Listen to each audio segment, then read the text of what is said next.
महाराज श्री स्वामी समर्थ। महाराज, आपण मागे एका व्हिडिओमध्ये विटाळात स्त्रीने देवदर्शन घ्यावे का याविषयी खूप छान माहिती सांगितली। त्याच व्हिडिओच्या दरम्यान आपल्या ताईंना एक प्रश्न पडलेला आहे की जर एखाद्या स्त्रीला विटाळ आला आणि त्याच दिवशी जर साधू संत कोणी आपल्या घरी आले तर त्यांना दानधर्म करावा का, की त्यांना असंच रिकाम्या हाताने परत पाठवावे, याविषयी थोडीशी आम्हाला माहिती सांगितली तर बरं होईल। श्री स्वामी समर्थ। बरोबर आहे, त्या ताईंना प्रश्न पडणं हे योग्यच आहे। बघा, जे मी एक आठवड्यापूर्वी स्त्रियांना अडचण आल्यावरती देवदर्शन करावं की नाही करावं, या त्याच्यात नाम घ्यावं की नाही घ्यावं याच्याबद्दल मी प्रबोधन केलेलंच आहे। तर माझं प्रत्येक स्त्रियांना एक सांगणं आहे, बघा, जे मी प्रबोधन केलं हे त्यावेळेची ती घटना आहे, 50 वर्षापूर्वीची घटना आहे बरं काही। आणि त्या 50 वर्षापूर्वी मी आमच्या गुरु परंपरेमधली ती माहिती सांगितलेली आहे तुम्हाला। तर बघा, त्यावेळेस ती घटना घडून गेली, पण आपल्या शास्त्रानुसार बघा, मी शास्त्रात जे लिहिले ते तुम्हाला मी सांगतो आणि अनेक साधू संतांनी पण तेच सांगितलेलं आहे। तर किमान स्त्रीनी 4 दिवस पाळावे, 5व्या दिवशी डोक्यावरनं पाणी घेऊन स्नान करून त्यावेळेस किचनमध्ये प्रवेश करावा। हे असं काय आपल्या साधू संतांनी आणि आपलं ग्रंथपुराण सांगतात, शास्त्र सांगते आपलं। तर सांगायचं एक कारण असं आहे, माझ्या गुरूंनी जी काही लीला करून दाखवली ती लीला तुमच्यासमोर मी मांडली। त्यावेळेस त्या महिलेला, ती महिला संकटात पडलेली, तो जुना काळ होता। त्या जुन्या काळामध्ये लोकांचे विचार विचित्र होते आणि विचित्र पद्धतीने वागायचे, मग महिला असो किंवा पुरुष असो। काही ठिकाणी बघा, जर महिलेला अडचण आलीच तर तिला वाळीतच टाकल्यासारखं होतं, बऱ्याच ठिकाणी असं आहे। तसं एक महिलेची कमेंट माझ्या शिष्याने वाचली, कर्नाटकामध्ये तर महिलेला तर वाळीतच टाकतात, असं त्या महिलेची कमेंट होती। आता प्रत्येक गावोगावी, प्रत्येक घरोघरी नियम वेगळे असतात। आता कोणाचे विचार कसे, कोणाचे विचार काय हे सांगू शकत नाही, पण अध्यात्म मार्गानुसार ज्यावेळेस आपल्या घरात साधू संत या उंबरट्याच्या बाहेर उभे, समजा आलाच तुमच्या घरी एखादा साधू, तर तुम्ही काय कराल, हा तुम्हाला प्रश्न पडलेला आहे, बरोबर आहे। तर त्याचं निवारणही करतो मी, चिंता करू नका। बघा, ज्यावेळेस साधू संत आपल्या घरात येतात, म्हणजे दारात उभे राहिले, तर ज्यावेळेस आपल्या बुद्धीला ते पटत असेल, भाऊ मला अडचण आहे आणि आपण भक्ती मार्गात आहोत आणि आपण सनातन धर्म, हिंदू धर्माचं पालन करत आहोत, तर आपण त्या साधू संतांना भिक्षा वाढू नये। शास्त्रानुसार जर तुम्ही वागत असाल तर, अनेक स्त्रियांना मोकळा श्वास आहे, कोणाला बंधन नाही आहे, पण आपल्या मार्गानुसार, अध्यात्म मार्गानुसार हे नियम आहेत। स्त्रियांनी किमान 4 दिवस नियम पाळून आणि 5व्या दिवशीच स्नान करून मग तुम्ही साधू संतांना अन्न वाढू शकता, या कुठेही जाऊन दान धर्म करू शकता। या तुमच्या घरात जो साधू आला असेल त्याला आनंदाने तुम्ही भोजन तुमच्या हाताने करून घालू शकता। पण समजा तुमच्या घरामध्ये जर समजा तुमची सासू असेल, या समजा तुमची आई असेल, या इतर कुठलीही स्त्री असेल, जर तिला कुठला त्रास नसेल, अडचण नसेल, तर तिच्या हातातनं तुम्ही स्वयंपाक करून घेऊ शकता। बघा, प्रत्येक साधूंच्या स्वभावामध्ये फरक असतो। मी का सांगतो, प्रत्येक साधूंच्या स्वभावामध्ये फरक असतो बाबा। बघा, दुर्वास ऋषींनी त्यांच्या पत्नीला का श्राप दिला, मी अडचणीवर बोलत नाही, जरा समजून घ्या सगळ्यांनी। काही महिला समजून घेत नाही आणि भलतेच कमेंट पाठवतात, मग त्याला अज्ञानी बुद्धी असं म्हटलं गेलेलं आहे। मी जे बोलतोय ते समजून घ्या। थोडे उदाहरण नाही दिले तर तुम्हाला समजणार पण नाही. एकदा दुर्वास ऋषींनी त्यांच्या पत्नीला सांगितलेलं, मला पहाटे लवकर उठव.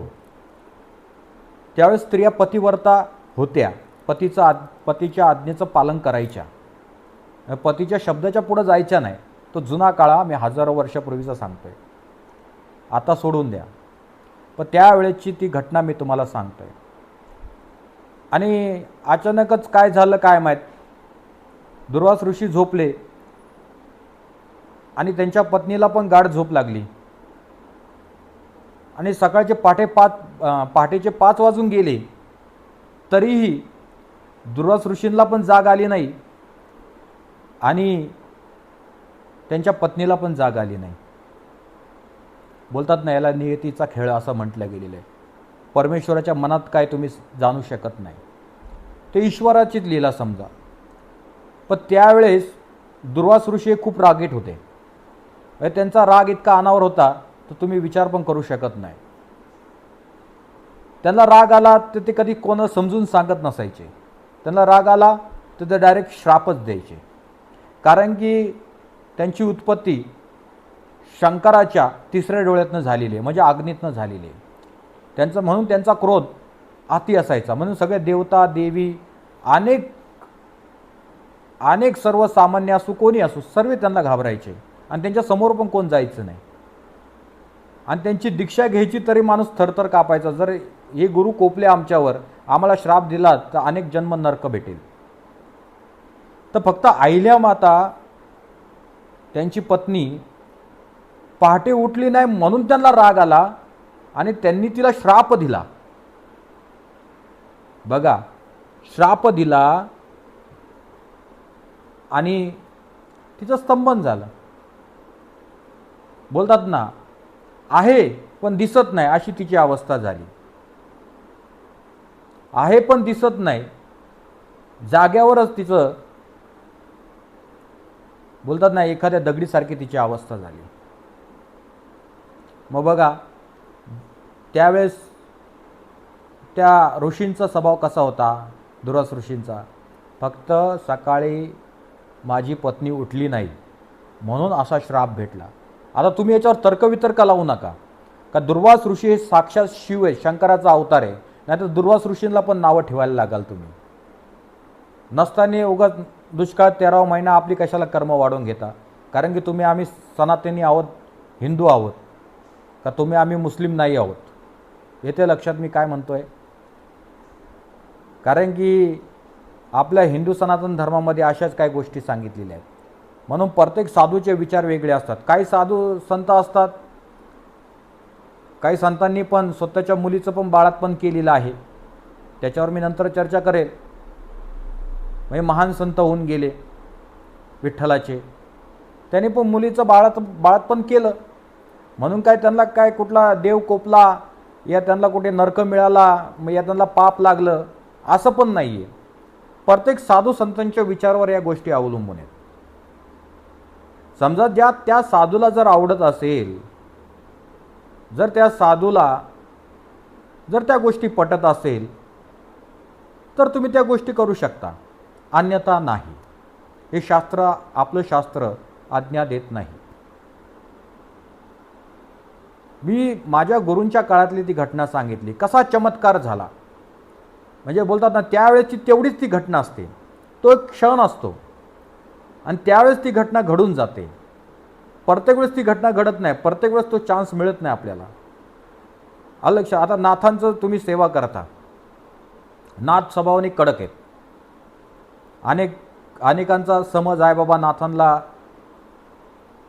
हे अशी अडीअडचण, या गैरवर्तन, या विटाळ, ह्या गोष्टी आवडत नाहीत.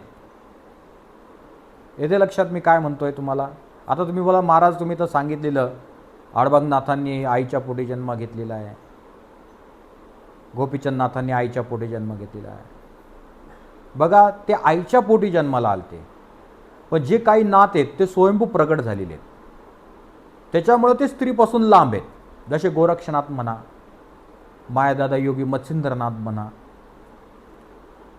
अनेक जे नाथ आहेत, रेवणनाथ म्हणा, चौरंगी नाथ म्हणा, चरपाटचं नाथ म्हणा, हे जे नाथ आहे हे स्वयंभू प्रगट झालेले आहेत. शिवाय आपले दत्तात्रय भगवानही हे काय अनुसूया मातेच्या पोटी जन्म घेतला असं नाही आहे. हे श्रापाने 3 बाळं झालेली आहेत. हे स्वयंभू तिथं प्रगट आहेत. यांचा पोटी जन्म नाही झालेला. यांचा फक्त दत्त महाराजांचं जे अवतार कार्य होतं श्रीपादे श्री वल्लभ स्वामी त्यांचा पोटी जन्म झालेला आईच्या, आणि नृसिंह सरस्वती स्वामी महाराज यांचाही आईच्या पोटी जन्म झालेला आहे. पण ती स्वरूप काय आहे? संन्यास स्वरूप आहे. त्यांचे नियम वेगळे असतात. येथे लक्षात मी काय म्हणतोय बघा, संन्यास नियम खूप कडक आहे. समजून घ्या, पहिले तुम्ही समजून घ्या. समजा एखादा संन्यासी चालता चालता जर त्याचा चिखलात पाय पडला तरी त्याला परत आंघोळ करावी लागते. हे नियम आहेत संन्याशांचे. जो पाळत असेल तो, कारण मी काय बघत नाही जाऊन, पण जे माझ्या ऐकण्यात वाचण्यामध्ये आहे ते मी तुम्हाला सांगतोय. म्हणून संन्यासाचे नियम खूप कडक असतात. ते शिवलेले वस्त्र घालत नाही. येतं लक्षामध्ये. समजा आता मी भगवी कपनी घातली तर मी शिवलेली भगवी कपनी घालू शकतो, कारण मी संसारिक आहे. आता काही स्त्रिया तर मला अरे तुऱ्यावरनं आता कमेंट बघितले, आता काय बोलणार मी, तर आता एक बोलणारच नव्हतं याच्यावरती. पण तरीही मला ती प्रार्थना केली, विनंती केली, कारण तुमच्या प्रश्नाचं उत्तर देणं आहे मला. कारण नाही तर तुम्हाला परत ती अडचण उभी राहील आणि परत तुम्ही त्या संकटात उभे राहाल. मग तुम्ही विचारात पडाल, अरे आम्हाला ते उत्तर आलं नाही म्हणून मी ते उत्तर देतोय तुम्हाला. असो, ज्या काय महिला असतील त्यांच्या बुद्धीची मला कीव येते. स्वामी महाराजांनी त्यांना सुखी ठेवावं, आनंदात ठेवावं. त्यांना वाटतं मी सर्वसामान्य किंवा कोणतरी व्यक्ती मुलगा असाच बोलतोय असं त्यांना वाटत असेल. पण ज्यावेळेस ते इथं श्री स्वामी समर्थ शिव गोरक्षनाथ मठात येतील, डिंगोरे, तालुका जुन्नर, जिल्हा पुणे, इथं ज्यावेळेस मठात येईल त्यावेळेस त्यांना खरं तत्त्व कळेल इथं काय चालतं ते. कारण नाथशक्ती स्वामी शक्ती खूप अपरंपार आहे, खूप मोठी आहे. हे तर त्यावेळेची घटना मी सांगतोय तुम्हाला. अशा अनेक चमत्कार घडलेले आहेत. आमच्या हातातनं पण महाराजांनी हे कार्य करून घेतलेली, अशी कामं करून घेतलेली आहेत. कोणाला अचानकच यात्रेमध्ये असा त्रास झाला तर झालेल्या घटना आहेत ना. आम्हाला पण आमच्या गुरूंनी तो अधिकार दिलेला आहे. अशा घटना घडतात. हा मंत्राचा प्रभाव असतो. बघा, प्रत्येक महिलेला मी काय सांगतो, हा मंत्राचा प्रभाव असतो, शक्तीचा प्रभाव असतो. हे तुमच्या बुद्धीच्या पलीकडे समजणार नाही लवकर तुम्हाला. कारण त्याच्यासाठी मी काय सांगतोय, अनेक वर्षानुवर्ष साधना करावी लागते आणि तुमची अध्यात्मच पिंड असावी लागते. हे प्रत्येकाला समजत नाहीत त्या गोष्टी. काही लोक उचलले जीभ लावली टाळ्याला आपले काहीही बोलून जातात. म्हणून मी आता या माऊलींना म्हणलं, मला तर काय याच्यावर बोलायचं नाही आहे.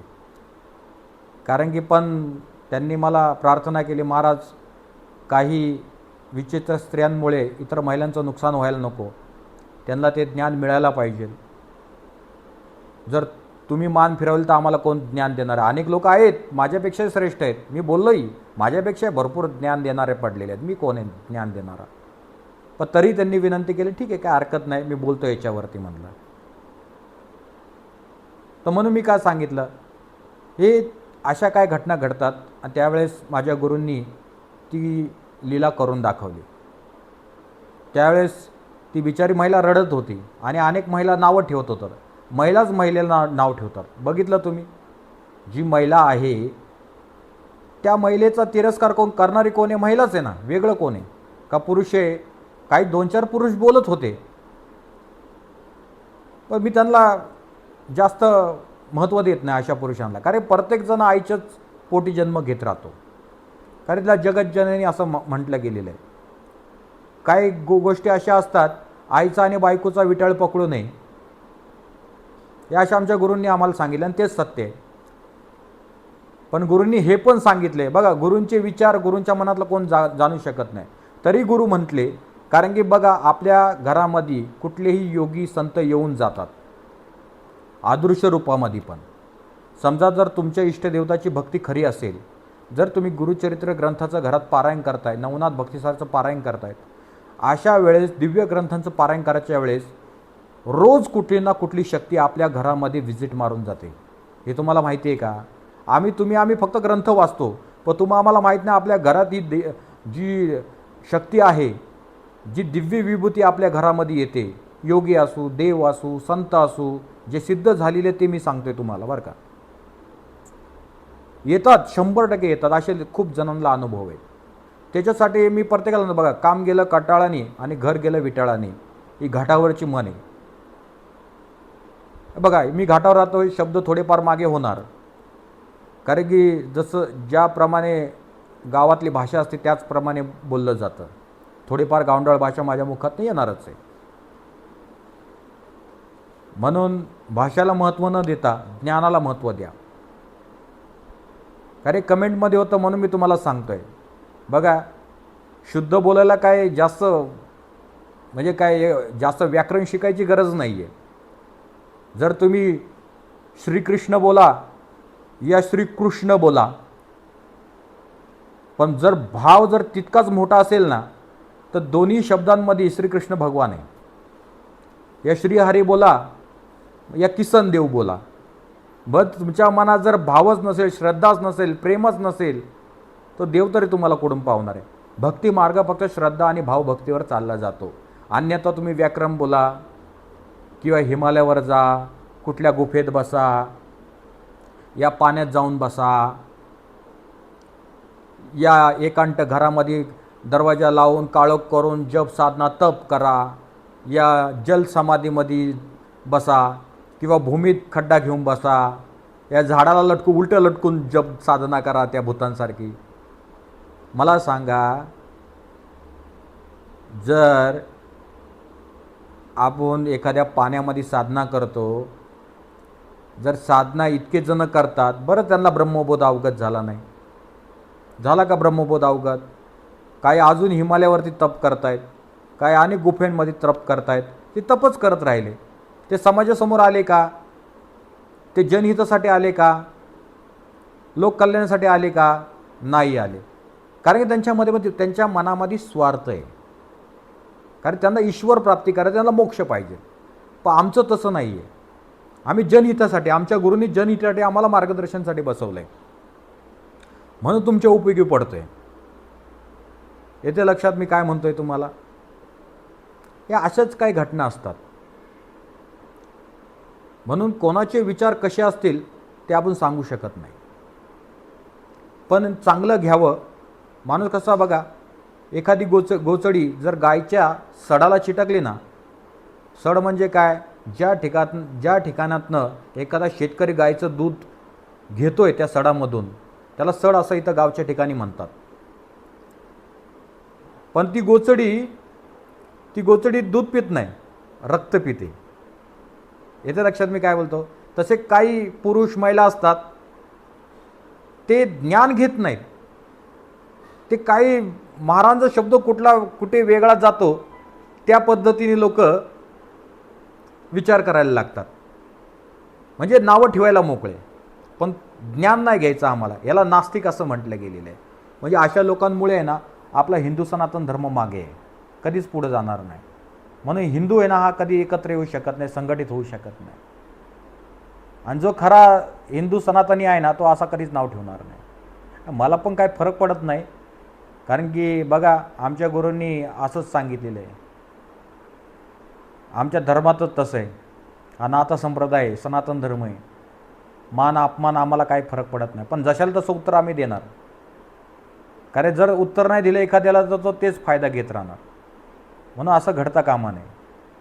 त्याला कळत नाही, अज्ञान आहे, असो त्याच्या बुद्धीची कीव येते. मला हे सांगणं पण गरजेचं आहे तुम्हाला. म्हणजे लोक कसे विचार करतात, कारण नास्तिक असतात, त्यांना हे आवडत नाही. त्यांना फक्त ऑर्केस्ट्रा या कुठे स्टेजवरती बाई नाचते, या कुठे पबमध्ये बारमध्ये, इथंच त्यांना मजा करूशी वाटते. एखादा कीर्तन चालू असेल, प्रबोधन चालू असेल, प्रवचन चालू असेल, त्या ठिकाणी जाणार नाही, पण ह्या ठिकाणी पहिले हजेरी लावणार, कारण याला कलियुग असं म्हटलं गेलेलं आहे. म्हणून अशा लोकांमुळे ना आपल्या हिंदू सनातन धर्माला नाव ठेवतात. आणि आम्ही काय करतो, मग दुसऱ्या धर्माला, धर्म तर सोडून द्या, धर्म एकच आहे सनातन. जे अनेक काही निघालेत पंथ बिंथ अमुक, हे ते स्वतः यांनी निर्माण केलेले. हे 1000, 1200, 500, 400, 300 वर्षापूर्वी आलेले. आपल्या 1000 वर्षाचा लाखो वर्षाचा सनातन धर्म आहे. मग या लोकांना तेवढाच चान्स मिळतो नाव ठेवायला. म्हणून आपल्या हिंदू सनातन धर्मामध्ये जे आहेत, स्त्री असो पुरुष असो, यांनी सात्विक विचार करायला पाहिजे. समजून घ्या, साधू संतांची भाषा समजून घ्या. मी भाष्य रूपात तुम्हाला सांगतोय. एखादा शब्द माझा मागे पुढे जाऊ शकतो. येते लक्षामध्ये. जर विश्वामित्र चुकू शकतो, दुर्वास ऋषी चुकू शकतात, अनेक साधू संत चुकू शकतात, ब्रह्मदेव स्वतः चुकू शकतो, तर मी कोण आहे हो? मी सर्वसामान्य आहे. माझ्या गुरूंनी मला गादीवर बसवले, तरी तो अधिकार दिला आहे मोठा योगीचा. पण आम्ही तेवढा मोठेपणा करत नाही. आपला स्त्रीवर विषय चाललेला आहे. लोक बोलते परत महाराज लागले लांबवायला. बघा, विषय निघाला तर तो अध्यात्म मार्गानुसार तो वाढायला लागतो. जर तुम्हाला हे ज्ञान नाही सांगितलं तर समजणार नाही. म्हणून मी हे बोलतोय तुमच्यासमोर.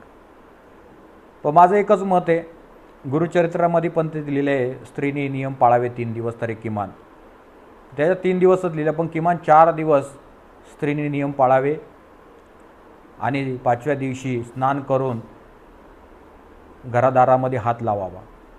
आम्ही उदाहरण दिले, कारण की आम्ही जर देवभक्त आहोत आपण, तर आपण पारायण करतो, देवाची भक्ती करतो, तर नियम पाळणे गरजेचं आहे. काही देवांना ते नियम आवडतात, काही जणांना आवडत नाही. बोलतात ना, तुम्ही जर जॉबला असाल तर एखाद्याला तुमचं काम आवडतं, एखाद्याला आवडत नाही. प्रत्येकाची बुद्धी सारखी असते का मला सांगा? नसते. त्याचप्रमाणे प्रत्येक साधू संतांमध्ये विचार वेगवेगळे असतात. काही लोकांचं आयुष्य तपश्चर्यामध्ये गेलेलं असतं. त्यांनी संकल्प केलेला असतो, आम्हाला आमच्या पायाला स्त्रीने हात लावू नये. या पुरुषाने पण, काही पुरुषांना पण त्यांचे चरण स्पर्श करून देत नाही, ना स्त्रीला पण चरण स्पर्श करून देत नाही, कारण की त्यांनी ते संकल्प केलेला असतो. तो येते लक्षामध्ये. एक महिलेचं उदाहरण देतो मी तुम्हाला. महिला बोलता येणार नाही. एक महान संत होऊन गेली एक स्त्री, एक महिला होती. तिचं नाव नाही मला माहिती, पण सत्य घटना आहे, वृंदावनमध्ये घडलेली घटना आहे. ती वृंदावनची परिक्रमा करत होती आणि परिक्रमा करत असताना एक जोडपं आलं स्वार्थासाठी, आणि कोणीतरी सांगितलं ही महिला खूप सिद्ध आहे, हिने पूर्ण आयुष्य त्या श्रीकृष्ण भगवान आणि जी श्री राधा माता आहे तिच्या भक्तीमध्ये घालवलेलं आहे. तर ही महिला सिद्ध आहे, ही साध्वी आहे मोठी. हिचं दर्शन घेतलं तर तुमचा संसार सुखाचा चालेल, आनंदाचा चालेल आणि तुमच्या जीवनात काही कमी पडणार नाही. आणि ज्यावेळेस त्या साध्वीचं दर्शन घ्यायला गेले, ती परिक्रमा करत होती. तिने पायात कधीही चप्पल घातली नाही, फक्त पांढरे वस्त्र अंगावर असायचे तिच्या, डोक्याला कधी तेल नाही. कारण मी ऐकलेल्या एका संताच्याच मुखातनं ती गोष्ट ऐकलेली आहे, ती कथा ऐकलेली आहे. आणि तरी 2-4 लोक तिच्या म्हणजे जी साध्वी होती तिच्या संगती होते, आणि त्यांनी सांगितलं तुम्ही लांबून दर्शन घ्या, दर्शन पण घेऊ नका, कारण की संकल्प आहे पायाला कोणाला हात लावून द्यायचा नाही. कारण काही लोकांचा 12 वर्षाचा संकल्प असतो, काही लोकांचा आयुष्याचा पण संकल्प असतो. जोपर्यंत मृत्यू होत नाही तोपर्यंत संकल्प माझ्या कोणी पाया पडावं नाही, फक्त श्रीकृष्ण बोलावं. पण त्यांनी न ऐकता तरी त्या साध्वीनी पण विरोध केला, नको पाया पडू. लास्टला त्यांनी स्वार्थासाठी तिच्या पाया पडलेच, आणि ती कोपली, त्यांना श्राप दिला तिने, घरदार उद्ध्वस्त झालं त्यांचं. मी अध्यात्म मार्गानुसार सांगतोय, ही अध्यात्म शक्ती आहे. ज्याला ऐकायचं त्यांनी ऐका, ज्याला श्रद्धा आहे याच्यावरती भक्ती मार्गावरती त्यांनीच ऐका. आपल्या ग्रंथपुराणांवरती ज्याची श्रद्धा आहे त्यांनीच ऐका. नाही तर लोक बोलतील महाराज असं कुठं असतं का, तसं कुठं असतं का. ज्याचा विश्वास नाही त्याने ऐकू नका, त्यांनी व्हिडिओ बंद करा आणि पुढे निघा. माझं एकच मत आहे. हे ते लक्षात तुमच्या हितासाठीच बोलतोय. मग हे का झालं? कारण की बघा, स्वभावामध्ये फरक आहे. स्वभाव वेगळा ना. आता ती पण महिलाच होती की, पण ती महिला ज्या वेळेस तिला 3 दिवस ज्यावेळेस अडचण यायची, या 4 दिवस काय असेल ते मी ऐकलेल्या गोष्टीत ह्या सत्य आहे. अरे आम्ही कधी खोटं बोलणार नाही, कारण की आम्हाला अध्यात्म मार्गानुसार सत्यच बोलणे. आम्ही काय राजकारणी नाही बाबा मग खोटं बोलणार आणि लोकांच्या टाळीवरचं लोणी खाणार. आम्ही उलट आमच्या झोळीतनं तुम्हाला काढून देणार. इथं लक्षामध्ये, जोपर्यंत 4 दिवस पूर्ण होत नाही तोपर्यंत ती वृंदावनला परिक्रमा करत नसायची. ती पण आईच आहे ना, कारण की त्या वृंदावनमध्ये अनेक साधू संत योगी राहतात. काही साधू संतांना आवडतं, काही साधू संतांना आवडत नाही. अशा पण काही गोष्टी असतात. म्हणून मी प्रत्येकाला सांगतो, बाबांनो, त्यावेळेस माझ्या गुरूंनी ही लीला केली, कारण ती बिचारी महिला संकटात पडलेली. काय कोणालाही वाटतं ना तीर्थक्षेत्री गेल्यावरती देवाचं दर्शन आम्हाला घडावं. तुम्हाला पण वाटत असेल ना, जर तुम्ही खरंच देवभक्त असाल तर वाटतं ना तुम्हाला पण, आम्ही तिथे गेल्यावर आम्हाला अडचण येऊ नये. जर असं वाटत असेल तर त्या महिलेला पण वाटत होतं ना. मग याच्यात काय चुकीचं सांगितलं मी? जे आम्हाला आमच्या गुरूंनी सांगितलं तेच मी तुमच्यासमोर मांडलं. आणि ते पण त्या महिलेने मला प्रश्न केला, त्याच्यामुळे मी सांगितलं हे. नाही तर मला कशाला गरज पडली एवढे सांगायची? सगळ्यांना कळतं या जगात कोण अडाणी आणि कोण अज्ञानी आहे. पण ती बिचारी संकटात पडल्यामुळे माझ्या गुरूंनी तिला तो जे काय तिच्या शरीरामध्ये वेदना होत होत्या, जे काय मानसिक त्रास होत होता महिलांचाच, तर माझ्या गुरूंनी त्याच्यावर औषध दिलं ना. का माझे गुरु बोले तू शुद्ध नाही अशुद्ध आहेस? पण नाही हो, साधू संत असा विचार नाही करत. म्हणतं साधू संतांना मायबाप असं म्हटलं गेलेलं आहे. ते प्रत्येकाचं मन ओळखतात. बघा, ती स्त्री आदिशक्ती असली तरी कोणाची तरी मुलगी आहे, कोणाची तरी आई आहे, कोणाची तरी बहीण आहे. येते लक्षात मी काय म्हणतोय? आणि त्याच पद्धतीने माझ्या गुरूंनी तसंच पाहिलं, अरे ही माझी लेक आहे. आता एखादा बाप जर असेल आणि तीर्थक्षेत्री असं झालं आणि त्यात जर तिच्या लेकीला असा प्रॉब्लेम आला तर बाप हाकलून देईल का? ती आई हाकलून देईल का? नाही देणार ना. ते उलट बोले, बेटा टेन्शन घेऊ नकोस, सगळं स्वामी महाराज दत्त महाराज चांगले करतील. विश्वास आहे हो, तेवढा दृढ विश्वास आहे. तसे माझे गुरु म्हणाले. मी माझ्या भाषाशैलीत सांगतोय, म्हणजे जे मी माझ्या बुद्धीने बोलतोय, मी तुम्हाला उदाहरण देतोय. तसंच काय माझ्या गुरूंनी केलं असेल ना. त्यांना त्यांची लेक वाटली असेल, त्यांची आई वाटली असेल. म्हणले रडू नकोस, मी आहे, चिंता करू नकोस, सगळं काय दत्त महाराज छान. ते दत्त महाराजांनी केलं. ते मी काय सांगितलं, अहो तो ईश्वर आहे. त्यांनी फक्त हाडमास घडवलेलं आहे. लिंगभेदाचा फरक आहे. किती वेळा सांगू मी तुम्हाला? फक्त लिंगभेदाचा फरक आहे. मी काय सांगितलं, आता ज्या स्त्रीने प्रश्न केला, महाराज असं झालं, अहो नेक्स्ट टाइम तुम्ही बघा, आपल्या कर्मानुसार आपल्याला स्त्रीचा जन्म मिळाला जातो. मग ते भोग भोगायला लागतात. किती त्रास होतो स्त्रीला? सकाळी उठा, नवऱ्याचा डब्बा करा, घरातली साफसफाई करा, किटकिट सहन करा, याचे टोमणे त्याचे टोमणे, हे भोग नाही तर काय आहेत मला सांगा. मग ती स्त्री बिचाऱ्या नवऱ्यावर राग काढते. पण सर्वात जास्त स्त्रीला त्रास असतो, मन ती बडबड करत राहते. मग जर तुम्हाला याच्यातनं बाहेर पडायचं असेल, तुम्हाला वेगळा दुसरा कुठला जन्म हवा असेल, बघा, पुरुष पण स्त्री होऊ शकते आणि स्त्री पण पुरुष होऊ शकतो. मी काय फक्त लिंगभेदाचा फरक आहे, फक्त प्रारब्ध आणि कर्मानुसार ठरलं जातं. म्हणून अतिनिंदा केल्याने स्त्रीचा जन्म मिळाला जातो. वाईट कर्म अनेक काही गोष्टी केल्या, आपण नुसती निंदा निंदा निंदा निंदा करत बसलो आणि एखादा पुरुष बायलवेड्यासारखा वागत राहिला, स्त्रीसारखा वागत राहिला, स्त्रीचे गुण स्वतःच्या अंगात घेतोय, तर त्याला स्त्रीचा जन्म मिळाला जातो. येते का लक्षामध्ये? आता तुम्ही अनेक काळामध्ये स्त्री पुरुष जन्म घेत घेत परत स्त्रीचा जन्म आला तुम्हाला. फक्त तुम्हाला वाटते मी स्त्री आहे म्हणून. देवाने फक्त एक ज्योत घडवली आहे, म्हणजे तो आत्मा. आणि फक्त नंतर हाड मांस मल मूत्र काय काय या शरीरात घाण भरलेली आहे, त्याच्यामध्ये आत्म्याचा प्रवेश झाला. आणि तुमचे आमचे विचार असे झाले, ही स्त्री आणि तो पुरुष आहे, मग त्याच्यामुळं मुलं बाळा जन्माला येतात, आम्ही संसारात अडकून जातो, फक्त माझी 4 मुलं 2 मुलं आणि नवरा बायको बस. हेच तुमचं विश्व आहे का? नाही, तुमचं हे विश्व नाही आहे. तुम्हाला इथनं सुटायचं आहे. भाड्याचं घर खाली कर आहे. हे आपलं लोक नाही, आपलं लोक आहे परलोक, म्हणजे स्वामी लोक, म्हणजे दत्त लोक. येतं लक्षात मी काय म्हणतोय? म्हणजे ह्या लोकांमध्ये तुम्हाला सगळ्यांना कळतं, काही संकट आलं तर आपण देवाला कधी, अरे देवा मी काय पाप केलं रे बाबा, मी का भोगते, मी का भोगतो, हे कळतं ना सगळ्यांना. कळतं पण आपण वळवून घेत नाही. मग ह्याच गोष्टी असतात.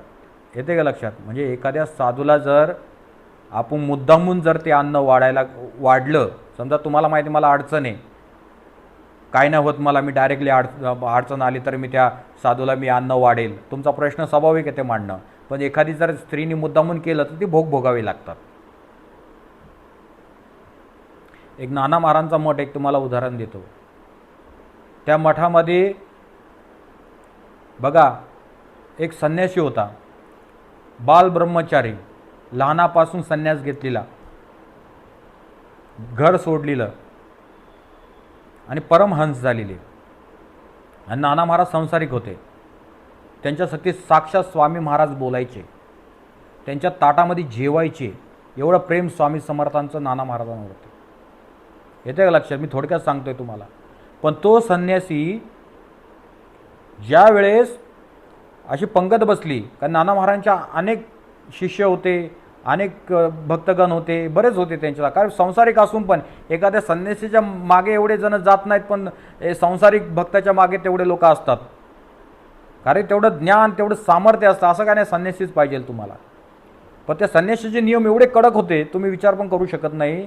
त्यावेळेस त्याला 4थ्या दिवसाची बाई होती, तिला फक्त 4थ्या दिवसाचा अडचण होती. 4था दिवस होता, तिने त्याला अन्न वाढलं तर त्याला आपोआप कळालं त्याच्या प्रारब्ध, म्हणजे त्याच्या सामर्थ्यावर, त्याच्या शक्तीवरती, त्याच्या तपाच्या बळावरती तो इतका तापला, तुम्ही विचार पण करू शकत नाही. ती बाई थरथर कापू लागली, अनेक सेवेकरीत कापू लागले. आता काय हा संन्यासी आम्हाला श्राप देतो काय? त्यांनी त्या आमचे नाना महाराज त्यांना पण बडबड केली. मग नाना महाराज बोलले, बघा किती मोठा अधिकार आहे संसारामध्ये राहून, तुम्हाला काय करायचं आहे, बडबड करू नका व्यर्थ म्हणले. असो, मी बघेल ते काय, तिचं पाप मी माझ्या अंगावर घेईल. हे कोण करू शकतं? संतच, खरे संत करू शकतात. तो पण संन्यासी काय खोटा संत नव्हता, खराच होता, पण त्याचे नियम ते होते.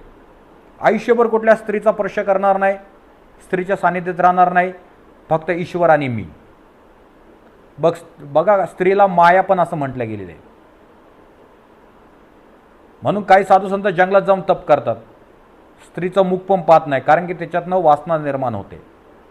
नुसतं स्त्रीचं रूप पाहिल्यानेही तिला कामिनी असं म्हटलं गेलेलं आहे, मोहिनी असं म्हटलं गेलेलं आहे आपल्या भक्ती मार्गात शास्त्रानुसार.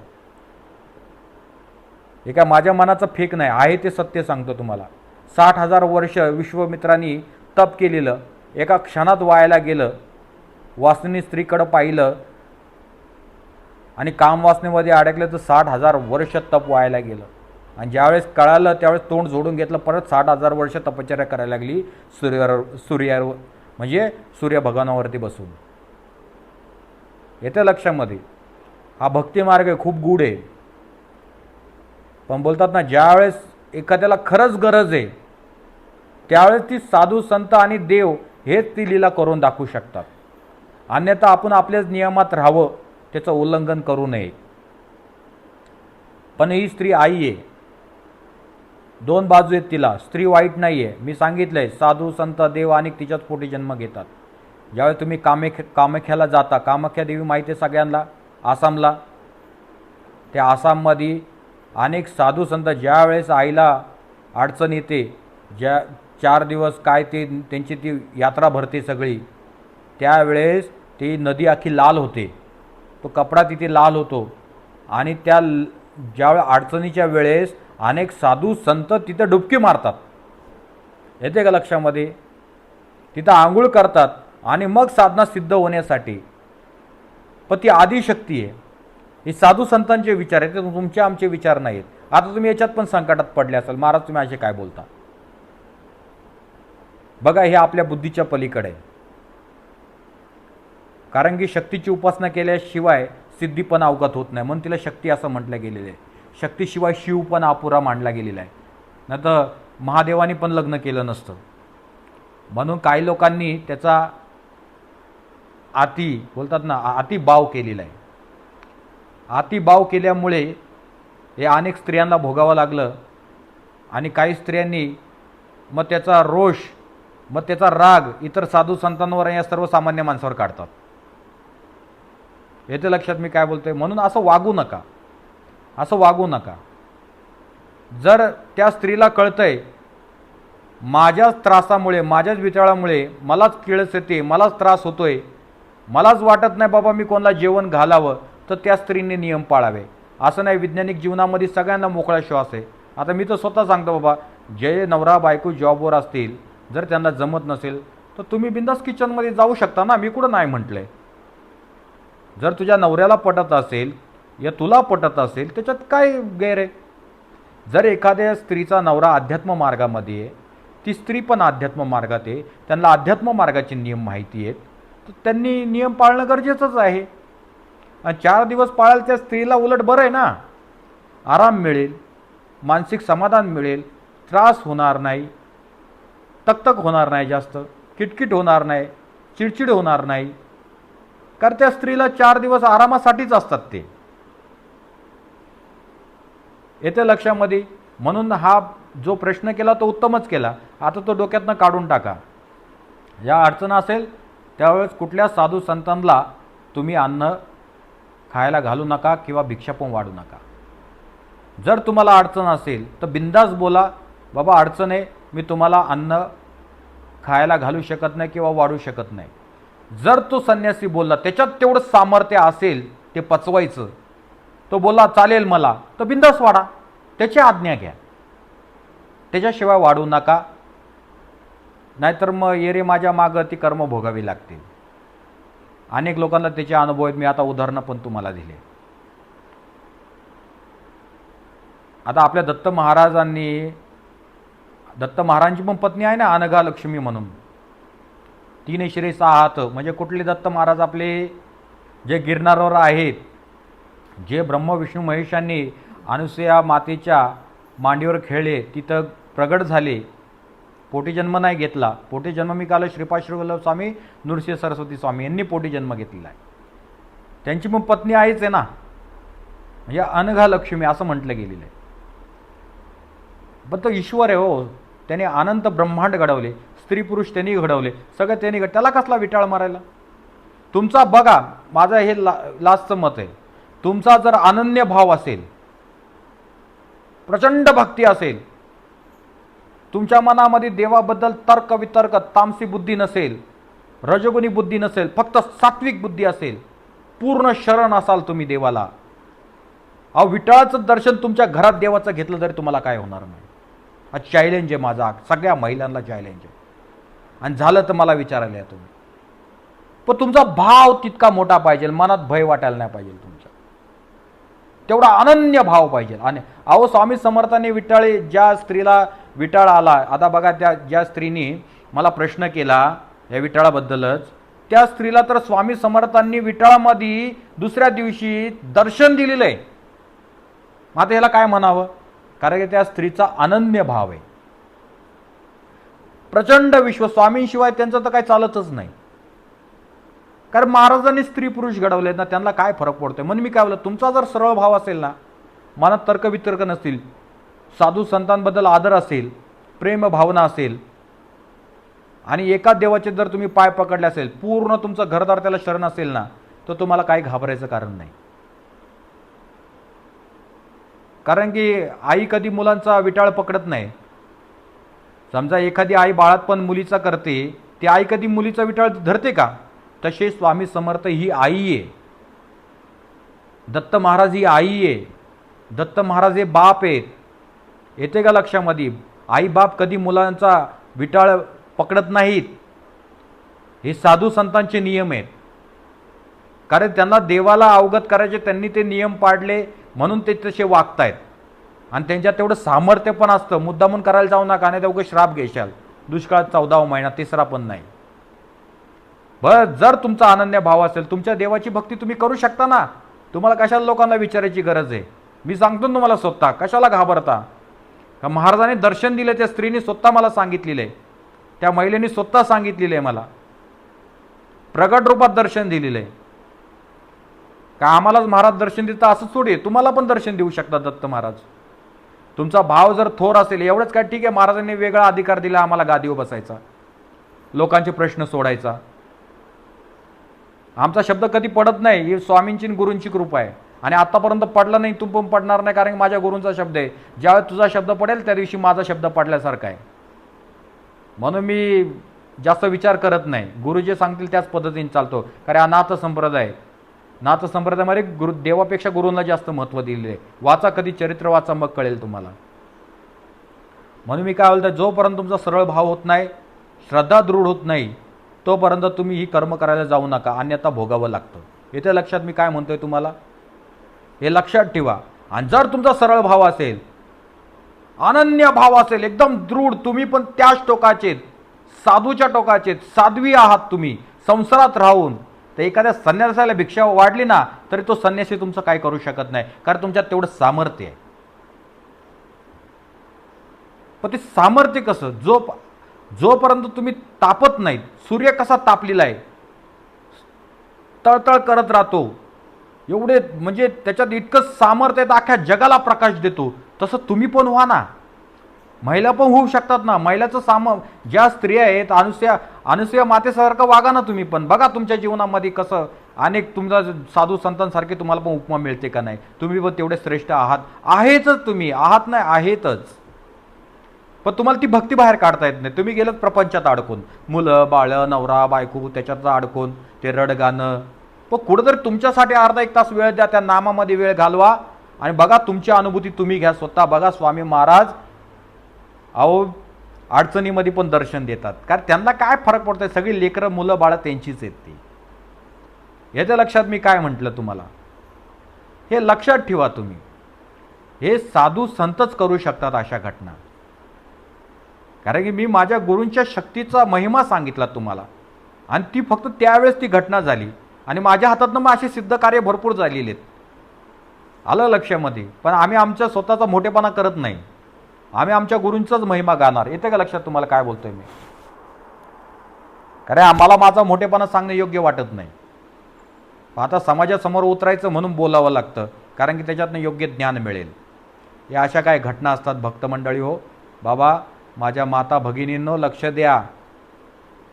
अहो तुम्ही माऊली आहात, माऊलीने आईसारखं वागावं, विचित्र कमेंट करू नये. मला पण एखाद्या मुलासारखं समजा, तुमच्या भावासारखं समजा. महाराज गेला उद्या गेला तरी चालेल, पण अशा पद्धतीने विचार करा, आम्हाला कोणतरी चांगलं ज्ञान देते. येते का लक्षात मी काय म्हणतोय तुम्हाला. हरकत नाही. बघा तुम्ही जो प्रश्न केला, ज्यावेळेस साधू संत येतील, मग मला अडचण असेल तर मग आम्ही काय करावं, तर मी सांगितलंच आहे तुम्हाला. अशा वेळेस जर तुमचा अनन्य भाव असेल, श्रद्धा असेल टोकाची, आणि तुम्हाला जर एखाद्या साध्वीसारखं वागायचं असेल, तर तुम्ही बिंदास वागू शकता, तुम्ही बिंदास साधना करू शकता. तुम्हाला कुठलंही बंधन नाही. येते लक्षात. अडचण आली तरी तुम्ही जप धारणा करू शकता, कारण की बघा अशा गोष्टींसाठी बराच त्याग करावा लागतो. मुलाबाळांचा, नवरा मुलं बाळं, सासू सासरे, आई वडील सगळ्यांचा त्याग करावा लागतो. तर हा अधिकार निर्माण होतो. येते का लक्षामध्ये. हे आपलं शास्त्र सांगतं, आणि साधू संत योगी पण आणि महंत अनेक जे सिद्ध पुरुष आहेत, दिव्य विभूती आहेत, ते हेच सांगतात. मग त्यासाठी तुम्ही तुमची तयारी करा पहिलीपासून. तर जे टॉप लेवलचं शिक्षण आहे ना, त्यासाठी कष्टच करावे लागतात. तसं अध्यात्म मार्गात पण तुम्हाला कष्ट करावी लागणार, तर तुम्हाला हा अधिकार निर्माण होतो. येतं लक्षात मी काय म्हटलं. त्या साधू संतांना आवडतं या ना आवडत नाही, चुकून ती कर्म करू नका, नाही तर भोगायची वेळ येईल. येते लक्षात. मी 50 वर्षापूर्वी सांगितलेली ती घटना, ती पण लीला करून दाखवली, आणि ते झालं तसं. आलं लक्षामध्ये.